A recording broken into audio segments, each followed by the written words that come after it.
Weightlifters, it's weed. Hope you're doing well. This is the first lesson for nutrition, so if you have a food label somewhere nearby, pause this after I give you some directions, look at the food label and see what interesting information you can come up with. So you can pause it now and then get that, and then once you've looked at it, then come up with some ideas.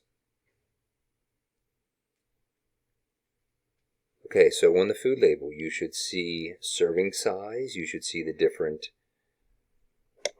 nutrients that are involved and how much, what percent of the daily recommended allowance. We'll talk a little bit more about that. You should find out the ingredients and look at that list. And as you look at that list, are there words that are ingredients that you cannot pronounce? And are you cool with eating those unpronounceable words and putting that into your body?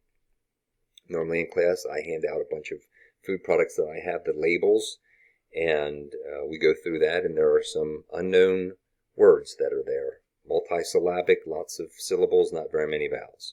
Okay, so moving on. So like I said, we're talking about sports nutrition concepts and some strategies, and this is the first one. So as you look at the meme here, because you know I like T-Nation memes, if people accuse you of being a health nut because of your activity and your dietary choices, does that mean that they're a death nut based on theirs? So you can get a PhD in nutrition. You can be Dr. Fill in your last name. And there is a lot of information out there, and you'll see research, and some of the research is not great. Where does the research come from? Who sponsored it, etc.? But what you want to do is, if you're interested in research, read it and find out, look at the results. So sometimes for nutrition, they'll have research and it says that the results were minimal or average, and then you look and half of the study they did really well and the other half didn't do so well. So it was beneficial for the people who it was beneficial for, so you should continue doing that. And the people who was not very good, then move forward. So remember, you're a sample size of one. All of your results are anecdotal. Doesn't matter what worked for someone else. It might not work for you for a variety of reasons. So we want to recognize the 6 essential nutrients. We want to find out what the 2 types of each of those are, except for the one that starts with water. W for water. Sorry, I gave that one away there. Okay, well, you need 5 more. And then carbohydrates and proteins are important for performance, and why. So you already have water. What are the other 5 nutrients that you need that you cannot get from your own body? You have to get them from an outside source, and we get that from eating and drinking. So you can see what the definition of nutrition is here and what the essential nutrients are. It says there's 45. We're going to break those down into 6 that come from there. And so if you name all of the vitamins, there's, who knows, basically 9 vitamins plus all the B complex. So that's how you get 45. But here are the nutrients. This next video, which we're not going to watch here, but it's going to be on D2L where you can watch it. It talks about the different organs and parts of the digestive system and how that process works. And it's informative. You should know that. It's not going to be on the quiz.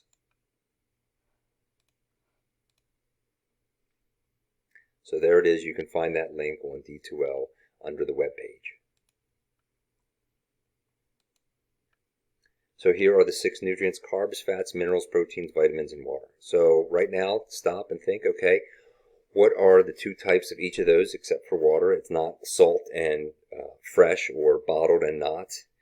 But the other ones each have 2 types. You want to do that. There's a review sheet on D2L, and you might want to look at that. So the ChooseMyPlate.gov says that half of your meal should be fruits and vegetables. So think about the last time you went out to eat.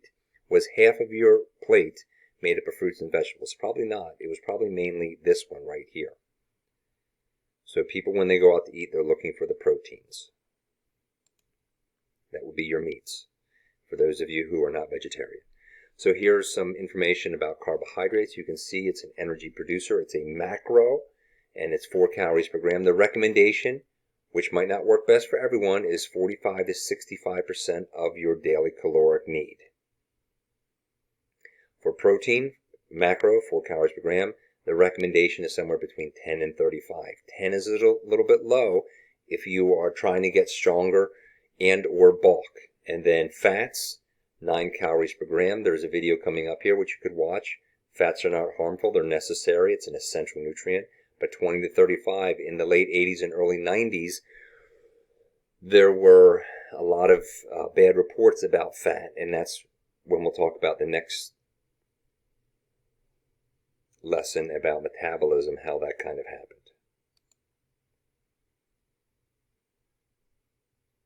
So Greg Glassman, he is the founder, owner, whatever, of the CrossFit movement. So here is this video I was talking about. If you click on that, on the web page on D2L, you'll be able to listen to it. I think it's 15, 16 minutes, something like that. And he talks about how sugar is basically the cause, one of the main causes of the obesity epidemic in the United States of America. And he talks about how in the late 80s and early 90s, everything was low fat and fat free. Well, if it's low fat or fat free, that means they just threw in a whole bunch of sugar. So here are proteins. Here are the top 10 sources of vegetarian proteins. So remember, we have amino acids, which are the building blocks of proteins. And if we get all of those, that is called a complete protein. And if not, it is an incomplete protein. And one of the ways of viewing this, again, the government says 10 to 35%. If you're trying to build mass, you want about 2 to 4 grams per kilogram of your body weight. So if you weigh 175 pounds, that's 79 kilograms, say 80. That's between 160 and 320 grams of protein a day, according to what some people recommend. So remember, they're complete, as I said, they have all of the amino acids, incomplete proteins. And which group has to be especially aware of incomplete protein combinations? Vegetarians, because a lot of our sources are animal products, good sources. Carbohydrates are the next. So in terms of activity, your muscles store glucose, which becomes glycogen, and that's what's used for muscle contractions. You really don't need to eat before you work out, though some people feel a little nauseous, and everything else is also stored in your liver. But 4 calories per gram. And fiber also falls under carbohydrates, so that's important on our current level, our current dietary guidelines. If you watch this video on D2 on the webpage, it will show you, it has a link because I couldn't get this to show up. But if you click on the link, this is one guy one time in the Netherlands. They speak Dutch, but there's English subtitles. And for a month, he eats no added sugars or alcohol in his system. And you can see what happens to him. I think it's 6-7 minutes.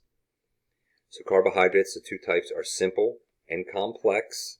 And we want to avoid these. That's what they add in a lot of different foods. And you can see, if you watch that video, ketchup, soup, all kinds of different things have added sugar. So if you start looking at labels, you'll see that where they add it. It's like, well, why in the world did they add sugar? Well, because it adds flavor, and also sugar has a, I don't want to say addictive, but if you're used to having a lot of sugar and you stop, you're not going to feel real well.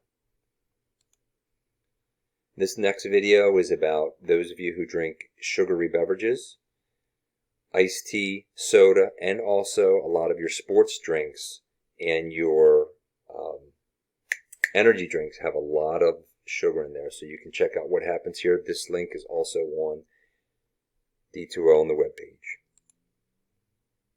So be careful.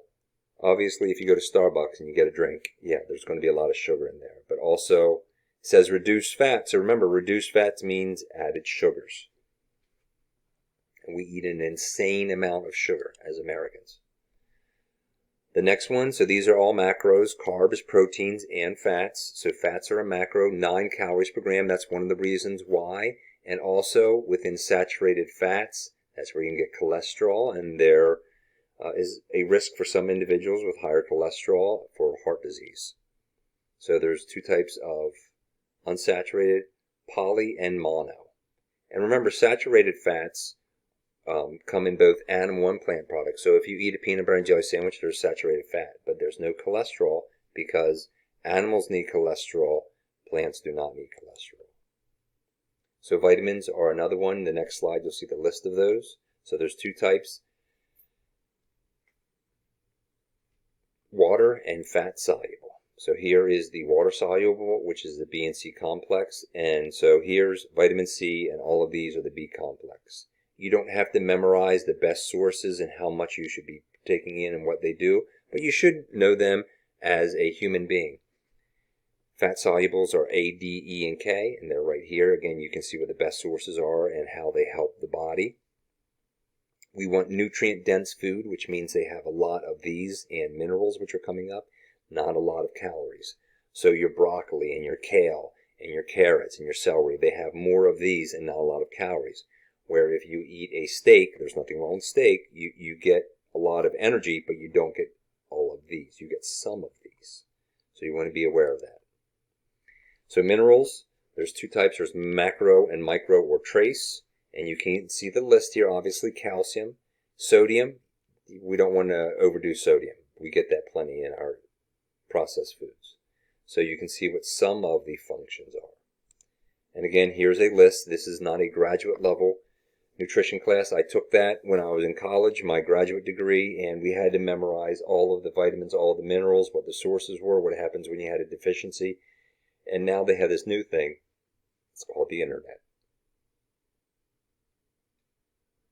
So you can see calcium, necessary,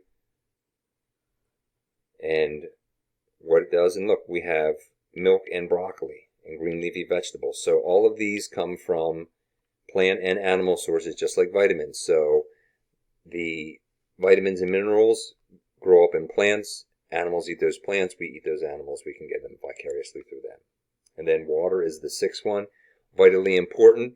Of all of them, you will die first with a lack of water. No calories in vitamins, water, or mineral, but essential. You need those. And you can see what some of the purposes are. Here are some hydrating foods. That means that if you don't like drinking straight up water, you can eat or chew your water right here. I mean, heck, watermelon. Not very original.